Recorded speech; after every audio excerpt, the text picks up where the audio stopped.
Right now at Honda, find your kind of value with a low finance rate offer on selected Civic hatch and sedan models. There's never been a better time to get into a Civic, so talk to your local dealer and let's help you into a Honda today. T's and C's apply. Ends August 31st. See website for details.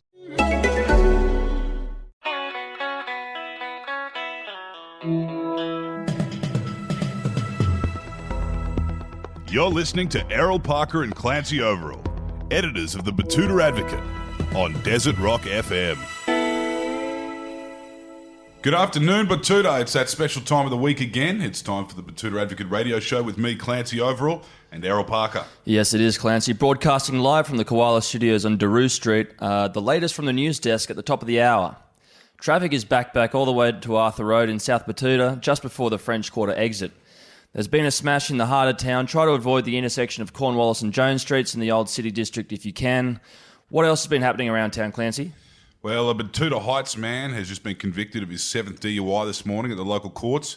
Dennis Scholes of Rosemount Road told the court that if there was a better public transport option at night, he wouldn't have to drive. What am I supposed to do?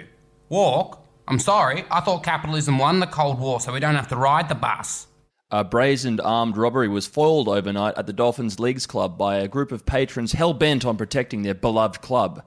2 masked men brandishing knives entered the premises just after midnight and were met with a medley of bar stools and other assorted furniture that was not already bolted to the floor. Manager Jock Campbell described the scene.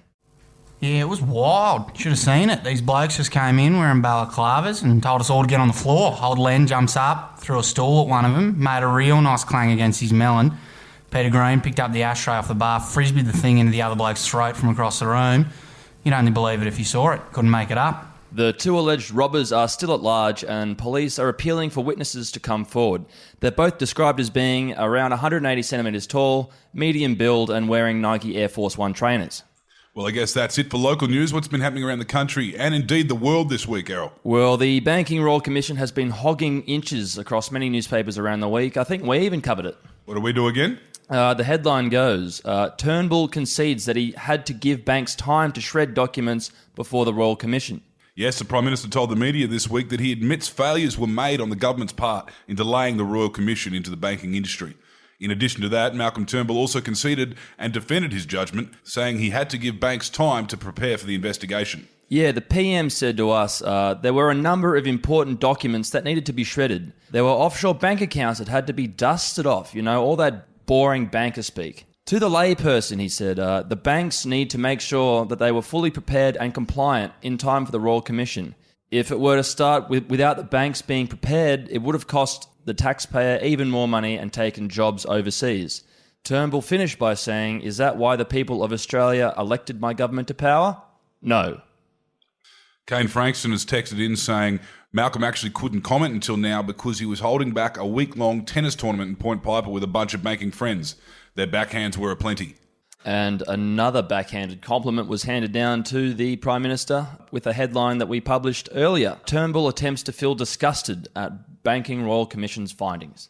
Yeah, the Prime Minister had to laugh off the suggestion that he pretended to be horrified at the Royal Commission's findings, telling our reporters he always thought the banking sector was above board. Turnbull said at a press conference this week, I can assure you, when I was a banker, things were a lot different. Many journalists, even ones from News Corp publications, couldn't help but laugh at the end of that press conference. Some were saying that, how can he say that with a straight face after working in emerging markets at Goldman Sachs for so long? But apparently Turnbull is sticking to his guns, explaining that it's mostly everyday transaction banks, like your Commonwealths, your Big Four, stuff like that. They're the real focus of the investigation, not the larger investment banks where the Prime Minister cut his teeth. Yes, one reporter from the SBS was actually dragged out of the presser by his ponytail after rolling eyes at the Prime Minister. And Sam Webster from the Flight Path District on the text line, he reckons it's time for Malcolm to bust out the leather jacket and catch a tram. Rob Healy from the Quarter says he's waiting for Michaelia Cash to tip off the media regarding a prospective arrest of a bank executive. Yeah, it's not the first time she's threatened to name names. Yeah, and we wrote a story this week about how the same sort of people are always responsible for these royal commissions. Whether they're friends of Michaelia's or not. The headline on that story read, North Shore Sydney private schools to blame for yet another royal commission. Yeah, a combination of those elite bourgeois private schools on Sydney's North Shore have come out and apologised for the hand that they played in producing some of the biggest offenders in the current inquiry into the banks and financial services firms. And forgive me if I muddle this name up, listeners. Hugo Griffin-Lee Whitebow.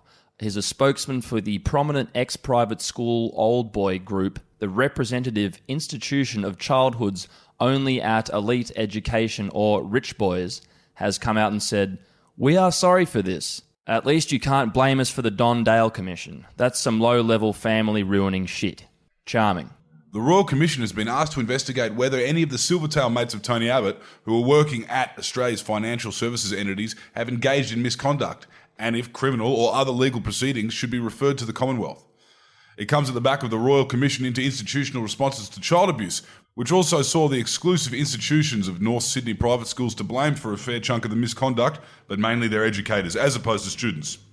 Well, let's not forget about the Coalition's perennial bridesmaid and ex-private schoolboy Scott Morrison, Clancy. Yes, let's not forget about ScoMo at all. We spoke to the Treasurer earlier this week in a story that was titled, "Morrison says this shit he knew about for years is not a good look for the banks." Yeah, he said he was going to implement new criminal penalties of up to 10 years and maximum fines of up to $945,000 for individuals doing stuff that he has known about for years.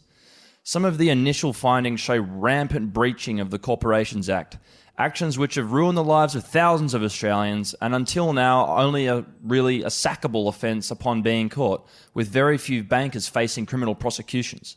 Mr Morrison said government agencies already knew about the problems identified by Commissioner Kenneth Hayne, which included low-level corruption, kickbacks and poor lending standards.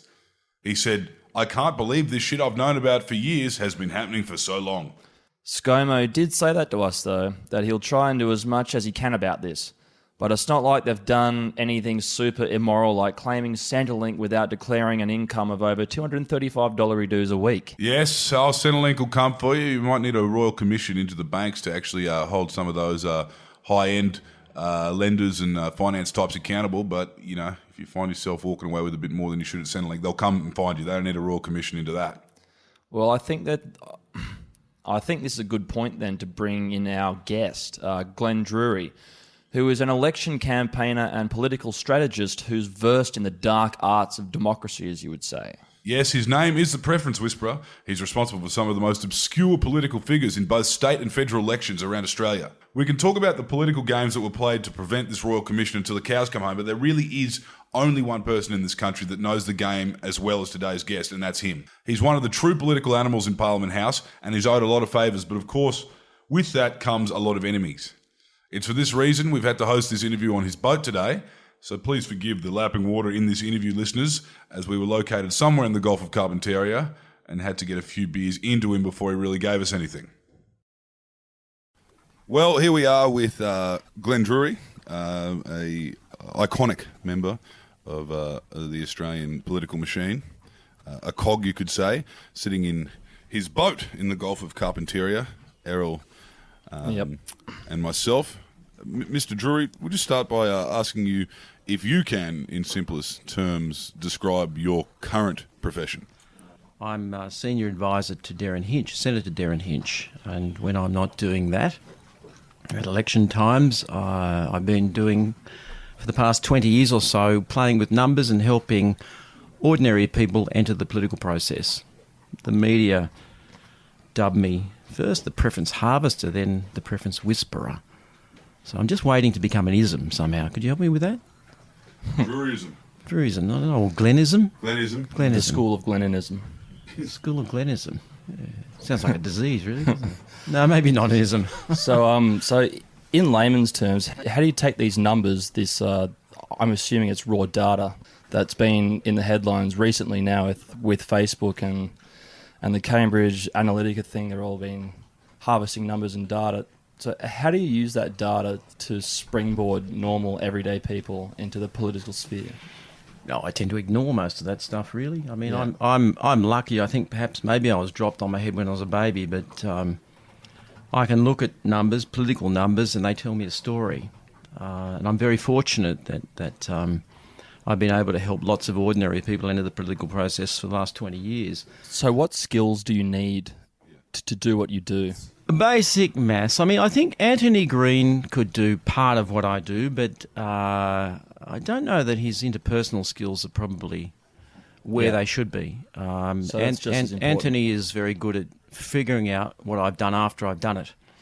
So political, numerical entrepreneurialism, I suppose, with an understanding of how the system works, the ability to get along with people, understanding the political process. I guess they're all the things that are important to do what I do. It's a lot of fun. I think that's the most important thing for me, is enjoying what I do, and beating Vegas. And that bit I guess I love the most. And I've been beating Vegas for a long time. So over the past 20 years, who are some of the people you've helped, these ordinary people that you've helped into Canberra and to other...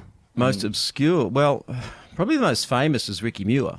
Yep. I've helped lots and lots and lots of people, and some of them I guess can't talk about, because unless my clients choose to go public, then I never disclose who they are. Yep. So we talk about a couple that I've helped. Ricky Muir for one, Darren Hinch another.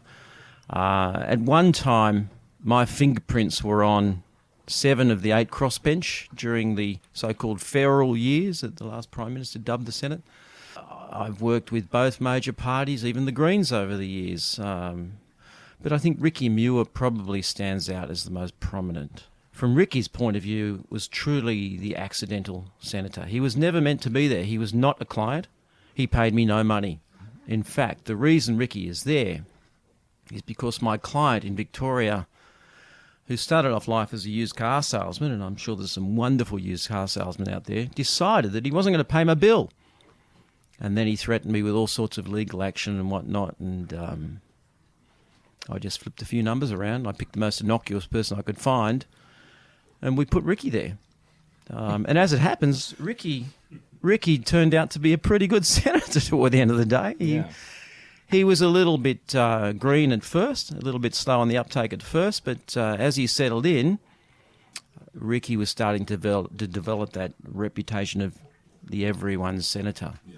And he really connected well with people in the burbs and people in little towns. I mean, Ricky settled into the role, but anyone who from the get-go, or even a political movement from the get-go, come across as actual unsung political operators. Is there anyone there that you think's a bit underrated in how they get around? The first guy that I put in 1999, Malcolm Jones. Let me give you a little bit of history on how this started. I wanted to form a middle-of-the-road based environment political party, which I did. It was called the Outdoor Recreation Party. And at that time, I was right into bushwalking and mountain biking and camping and all those sort of fun things, and very keen on environmental issues, but I felt that the Greens had just gone a little bit too far. They were borderlining on Trotskyites and all sorts of things. So I wanted a political party that people like me that recycle their garbage could associate with. The mistake I made was to get mixed up with a guy called Malcolm Jones, who was connected to the Four-Wheel Drive Association, but I was blinded by, I said earlier about beating Vegas, I was blinded by this intellectual challenge of getting somebody elected who was a nobody, who had no money and who had, at the end of the day, pulled 7,000 primary votes. He proved to be a very big disappointment in that this gift that I had given him, I think was it a year or maybe 18 months, perhaps 2 years later, he was in front of ICAC and essentially run out of Dodge for being corrupt and lying to the Parliament. So you asked me about unsung heroes, didn't you? Well, he was, what do they say in the castle? What's the opposite to unsung heroes? Because that's what he was.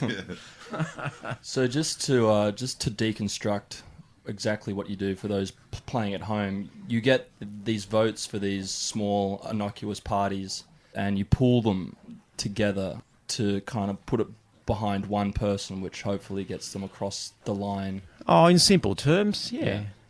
That's it. Yep. Yep. And it's not hopefully... Can you expand on that? I can expand on that. Look, it's... What you've got to do in this process is work together. All the little guys, little girls have to work together.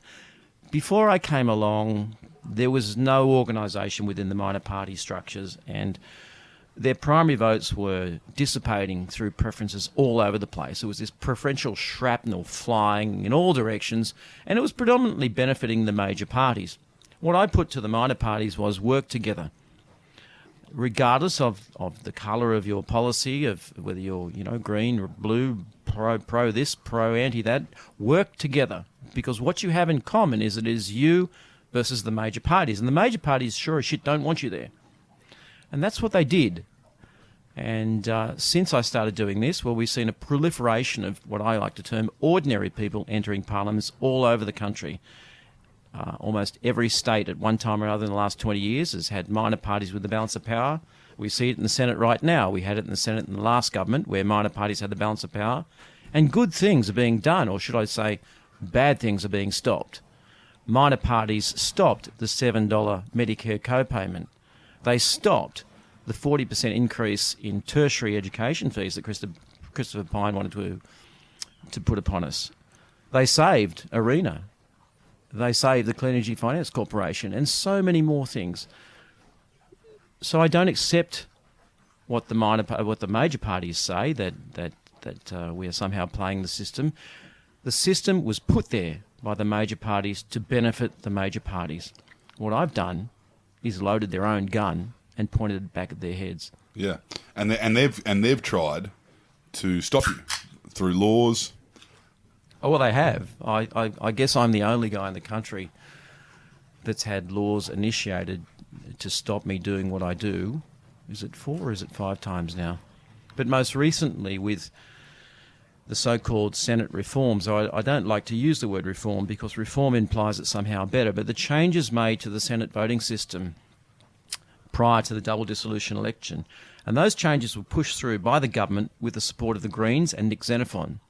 And I warned them that if you do these things, it will be a fast track for Pauline Hanson. And it was. Pauline Hanson was elected. If we had the same system that we had in the past, I would have stopped her. Make no mistake about it, I would have stopped her. I've been stopping Hanson for 20 years. I went public on that just over a year ago after Senator Brian Burston made all sorts of scurrilous claims against me under parliamentary privilege in Coward's Castle. And I would have stopped Pauline Hanson. So one might say that the Greens and Xenophon, with the coalition government, are responsible for Hanson being in Parliament. Well, in fact, one might not say that. That is absolutely the case. The Greens and Xenophon put Hanson in the Parliament. Well, you recently appeared on the 7:30 report on the ABC, where a lot of people did learn that you had in fact been working previously as an advisor, and that's with very big quotation marks, for One Nation and Pauline Hanson. How did that come about? How did you find yourself going from the small fringe to the big fringe to the big bangs? I guess we've got to go way back to the late 90s when Hanson first appeared, and I disliked her policies from the beginning. Personally, I've met Pauline many times. I don't find her offensive as an individual, but I find many of her policies very offensive. I was in a position where I could do something about that, and I did. I did by diverting preferences away from her and her apparatchiks at critical points, at critical elections and at critical times in the count. And you had her locked out. I had her locked out. Yeah. She was out. Yeah. And here she is back. And there's nothing I can do to stop her in the federal parliament now. So have they done, other than her policies that you disagreed with back in the day, I imagine you still kind of do disagree, they've remained pretty similar apart from, she's replaced the minorities with new minorities. Originally she didn't like Aboriginals. Mm-hmm. Then she didn't like Asians. And now she doesn't like people of a particular religious faith. And I just wonder what type of Australia we would have today. Just think about it, if Hanson was around post-World War II. Could you imagine what the Pauline Hanson of, say, 1948 might have said? We don't want those Greeks here. We don't want those Italians or those Yugoslavs here. What would Australia look like today without this wonderful blend of these people from all over the world? I think the most exciting thing that we would get in Woolies would be coon cheese. Yeah.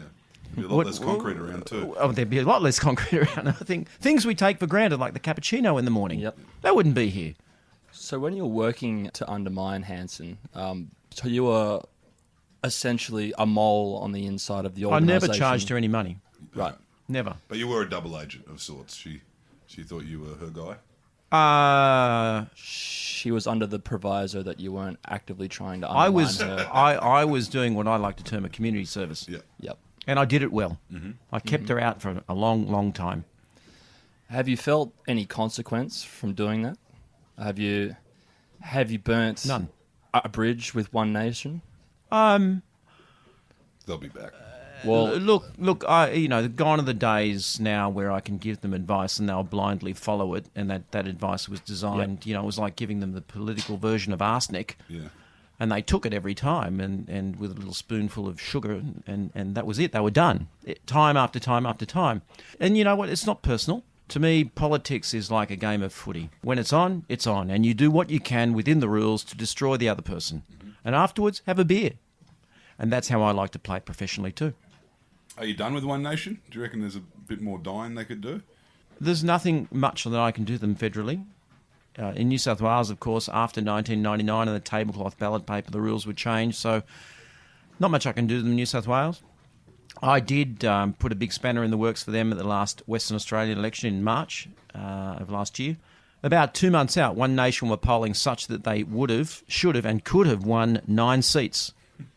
They were polling upwards of 25 to 30% in some places. and that's in the Senate. That's in the upper house. Yep. Now, on the numbers of the polling that they were achieving at the time, they would have won 9 positions. 3 things happened which screwed them up. The first thing is that disastrous and most ludicrous preference deal with the Liberal Party. I mean, that had a double atomic bomb in that it harmed the Liberals and contributed to that landslide against the Liberals over there. And it also had a very negative effect on One Nation voters. There were a lot of One Nation voters who detest the Liberal Party. So they didn't vote for the Liberal Party. And ironically, two of the groups that did well were the Shooters, Fishers and Farmers Party and the Nationals. The Nationals actually increased their vote across the board. And I put that down not to any skill from the Nats because, you know, apart from drinking whiskey on the back porch and whittling sticks and chewing past Palem, there's not a lot of talent in the Nats, I can assure you, especially in WA. Although we could talk about Brendan Grills and how he was torched by Gina Reinhardt, but that's another story.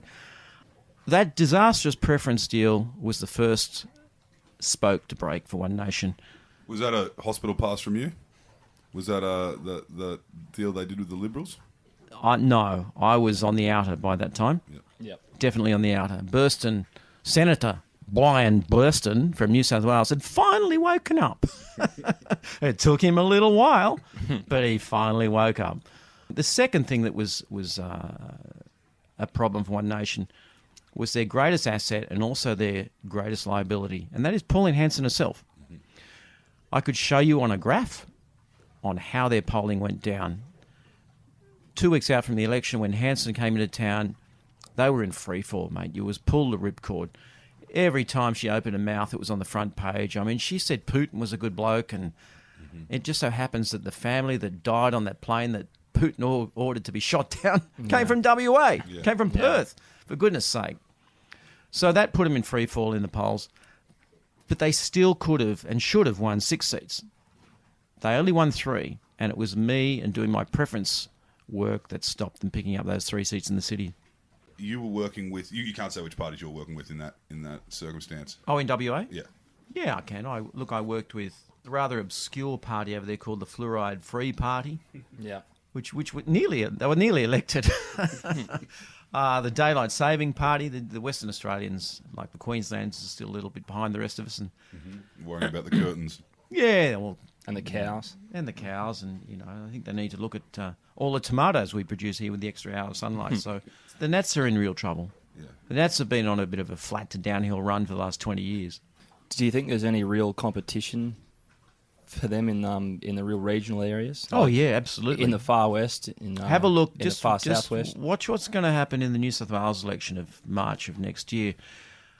I am aware that the Shooters, Fishers and Farmers are targeting the Nationals in some of their seats, and so is One Nation.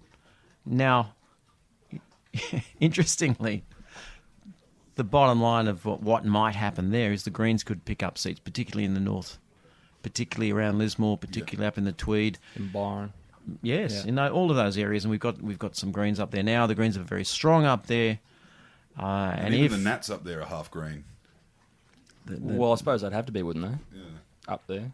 They're half something. I'm not sure quite what they are, but they're half something. How about, for example, around Betoota, our local member out there is David Littleproud. He's now... How would you go with a name like that at school, eh? Littleproud. How would you? Better than Little Cock, I suppose. Apparently he was a bit of a bully at school, so he's got that. Is that right? Yeah, Makes a good fruitcake as well, I heard. Yeah, and anyway. So does Pauline Hanson, actually. Right. She does make a good fruitcake. And salmon and cucumber sandwiches with the crust cut off. Right. Very nice. The shop in Ipswich. He does have a bit of competition up there, from the Catters and whatnot. By the way, the Catters did very well in Queensland. If we just want to talk about numbers for a minute on the comparison to Catter and Pauline Hanson's One Nation Party, all of this hype about One Nation going up there and picking up 10 to 20 seats in Queensland, never for 1 minute did I accept that. In fact, I predicted 6 months out that they would win 0 unless they were preferenced by the LNP. In fact, they were preferenced by the LNP and they won 1 seat. And they pulled roughly 14% across the state. Almost $1 million in public funding, and they win 1 seat. Catter, on the other hand, pulls roughly 3% across the state and wins 3 seats. Hello? Yeah. Hello? What's going on? Yeah. So you reckon he's talking the talk? Well, Catter's been around a long time. Yeah. In fact, Catter's an interesting man. I've met him many times. He's the only bloke that I've ever met that has the ability to interrupt himself. Yeah. Yeah, no, we've all been there before. I got to say, there is logic in his argument during the same-sex marriage debate when he said, "I don't have time to talk about this same-sex nonsense. Crocodiles are eating people in Queensland." I can see that. Yeah. Can you see that? Yeah. No more time to talk about it. No. May 1,000 blossoms bloom, he said. In fact, during this interview, I suspect several Queenslanders have probably been eaten by crocodiles. Yeah. That they actually went as far as doing an ABC fact check on that one. That was probably the take of the day after the gay marriage vote. By the way, this Betoota Advocate bitter of yours, it was just Betoota bitter. Yeah, it's very it's a good. local recipe. Very good. Is this just something you've rebranded out of China? No. It's artesian ball water. Are you sure about that? You didn't get no. No, we don't. We're not in clean skins. It's We're not in made business by of clean skins. a very apt young man from the north who's come down to spearhead the cosmopolitan renaissance that we're currently having in Betoota. This Right. is, Well, there's- that was Bob Catter had a policy. I have a mate that caught a flight with him once, and it was probably when he was really hitting his straps as an independent, and he had a plan to create a canal in the middle of Australia. Have you heard this one? Yeah. Where he reckons? Not yet. He reckons there's a bit of land Apparently, he excavating. he wanted to dig a channel at a Gulf of Carpentaria. Oh well, that's good. That's good. That into the mineral belt. Then he got asked. He goes, "Oh no, I don't think that's feasible. So I'm going to ask for $10,000 million What did he say? for He says a train line 100,000. in the Galilee Basin. $1,000 million. Is that what he says? $1,000 million. $1,000 million. He says $1,000 million. It's like, what's that, Bobby? Goes, $1 billion. You pelican. You've told us that you both use your powers for good and for not so good. Well, hang So on. Well, let's define not so good. What's not so good? No, I'd say you haven't really given me an example yet. But have you put anyone in that you regret? Well, I regret Malcolm Jones. The very first guy I put in, I regret that. So because their policies get a bit scarier? Has that ever happened to you? Where they kind of... Well, no, he betrayed me, for starters. I put in there, and he betrayed me. Mm-hmm. Which, if there's one thing I can't tolerate at this level of politics, is rats and lies. Mm-hmm. You know, I need trust, absolute trust in what I do. My reputation is all I have. Mm-hmm. And it's the reason I've been able to do what I do for the past 20 years. How do you choose? Like, you know, you've got this big sort of list of parties that's got, you know, everyone from the flat earthers to the anti-vaxxers to the no boot polish party to the no haircut party. You know. Yeah, look, I... How do you choose? Well, if you came to me and said, I want to get elected, I want to enter politics... the Betoota Australia Party. The Betoota Australia Party. BAP. Would that work? Yeah. For the first thing I would do is interview you. We go for a coffee. You don't know I'm interviewing you. We're just having a chat. Yeah. And I have to determine whether you've got what it takes at a strategic level I don't want to talk about your policies unless you're a total crazy. And there are some crazies out there, and we don't even get to the coffee stage. So we'll have a coffee and a chat, and do you have what it takes to play the game of getting elected? And if you get through that, then we'll talk a deal on what's going to happen and how we've got to play the game. So I have worked with an eclectic bunch of people over the years, and I think that all of them have made a valuable contribution in their own way. Because what a great political system. And I've just told you how much I dislike One Nation, but isn't it a great system that allows a One Nation to exist, or the Greens to exist, or the Shooters, or the Sex Party? I think it's a wonderful grown-up and mature system that allows a diversity of views and opinions in our parliaments. So hypothetically, would it be outside the realm of possibility that we'd be able to get someone from Betoota into the Red Room? One of us. Unless you come to me and you say, I've got $1 million for my campaign. In other words, if you're another Clive Palmer, or if you're a Darren Hinch, or a Jackie Lambie, or a Pauline Hanson, in other words, somebody that's very prominent, then it will be tough for you to be elected. Yep. So I'm sorry to say that it's not likely that we will see a senator from Betoota anytime soon. Okay. Well, that's a shame. Challenge accepted. Challenge accepted. How would have you done it pre Xenophon Greens? Reform. Well, look, I guess if we talk about the most prominent person I put in, which is Ricky Muir. Ricky started on just 0.5%, or roughly 17,000 primary votes. As it turned out, his competition was Helen Kroger, she parked on roughly 12.5%. So we look at that graph of 0.5% versus 12.5%. And Helen didn't really get much further than that. It was like Helen got up that ladder, and she was just 2 rungs shy of getting on the roof. And there was no way she could get there because I stopped that. I took those rungs out of that preferential ladder and diverted everything to Ricky. I mean, almost everything. And this was for a bit of fun? No, this was to teach a particular individual a lesson that he lied to me. Yeah. He had a commitment to me. He shook my hand on a deal, and he betrayed me. Yep. And I take that very, very seriously. Mm-hmm. So I picked the most innocuous nobody I could find, and that was Ricky Muir, who, as I said earlier, turned out to be not a bad senator toward the end. Yeah. After that election, Helen came up to see me in the New South Wales Parliament, and really, she wanted to please explain what happened. How did that happen? How did I not win? And there were tears on both sides, I must say. And for the first time, I saw that human carnage of what I'd done. But I don't think I've ever said that publicly. I want to say it now, that at a personal level, I'm sorry that I did what I did to Helen Kroger. So basically that means that if we were to get someone from Betoota in, it would also cause some more human carnage in Queensland. Little proud. But in politics, there's no prizes for second place. You win or you lose. In my view, Queensland will come down to 2 Labor, 1 Green, 2 LNP, and most likely Malcolm Roberts, if he's pre-selected, will come back for One Nation. Isn't that great? I loved it when Malcolm was there. I mean, you talked about the Flat Earth Society. I mean, he's the Flat Earth Society with bumps. Yeah. I mean, but he's just gone onto national television and just made a cunt of himself. Like, just, with like a world-renowned scientist. Yeah. That was a big... But he's entertaining. And to me, I said to somebody, Malcolm Roberts is the top of the iceberg for One Nation. And he said, you mean top of the ice cube? And he really is. He's a very funny political lunatic. If Tony had knighted Richie Benno, we say this a bit, had used those powers that he briefly introduced to knight Richie Benno, he probably wouldn't have lost his job. Do you reckon that's... Do you think Prince Philip kind of triggered his downfall? Or if he I think Tony triggered his own downfall. Yeah. I've negotiated with Tony Abbott and with the current Prime Minister, and the difference is vast. It's vast. Now, let me preface this by saying Tony Abbott is a very good cyclist. Yeah. Yep. And I'd love to get him to join me in a race across America sometime. We can talk about that in a minute.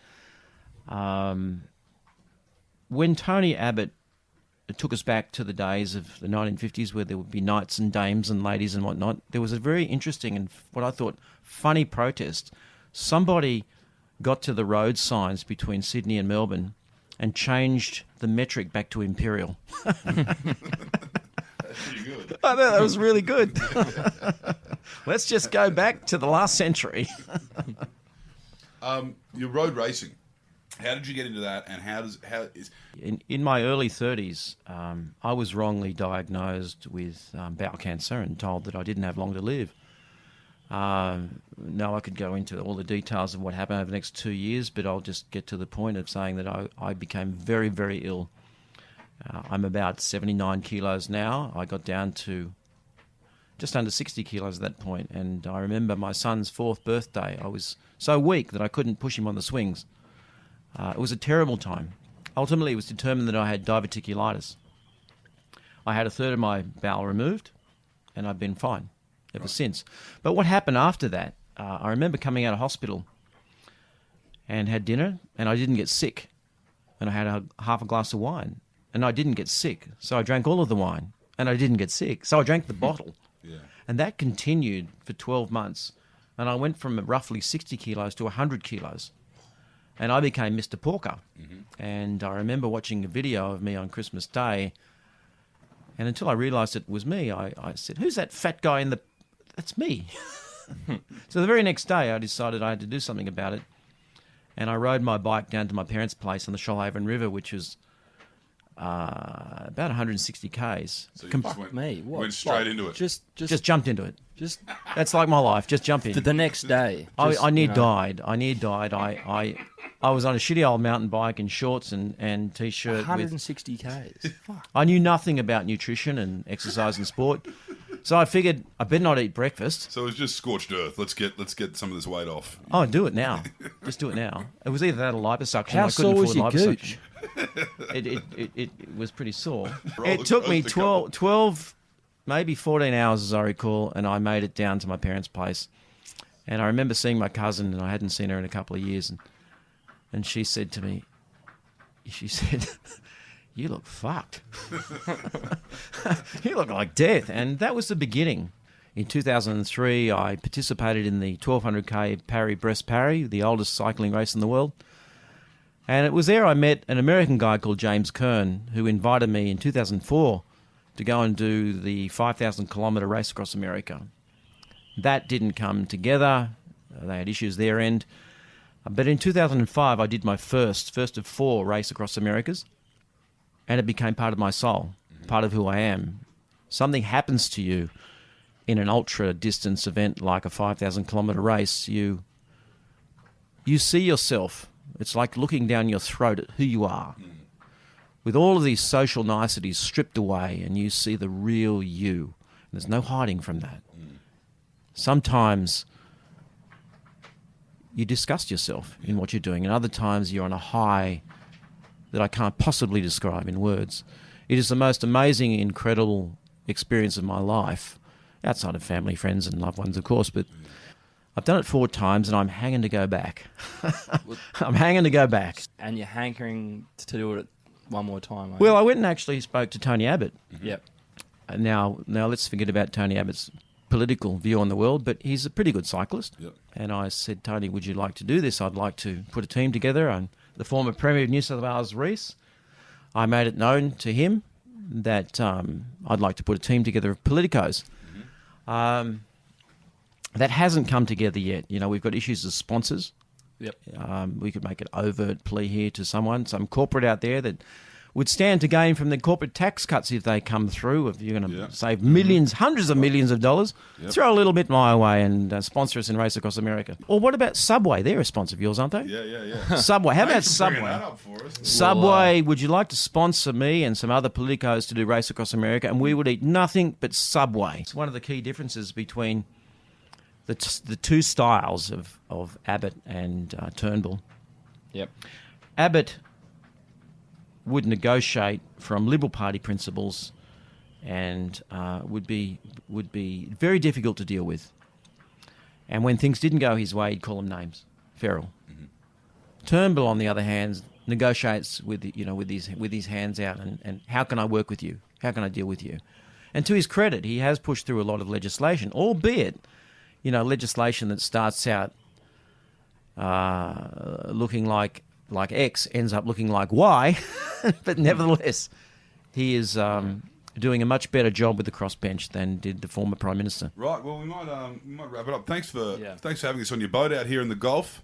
Well, let's go and catch some prawns, eh? Yeah, Yeah, that some sounds prawns all right. and some dolphins. Dolphin doesn't. It's not as good as bilby or platypus or those sort of things. It's so a we bit might. gamey, you know. Is it? Yeah. Tastes like chicken, all of it. Yeah. Well, it all tastes like chicken. Right, Glenn. Thanks, mate. Thank you. Good on you. And that was Glenn Druery, listeners. We're at the top of the hour. Murray's giving us the hurry on. Up next is Hello Sport. So until next week, I'm Errol Parker. Hooroo. I'm Clancy Overall. You be kind to each other.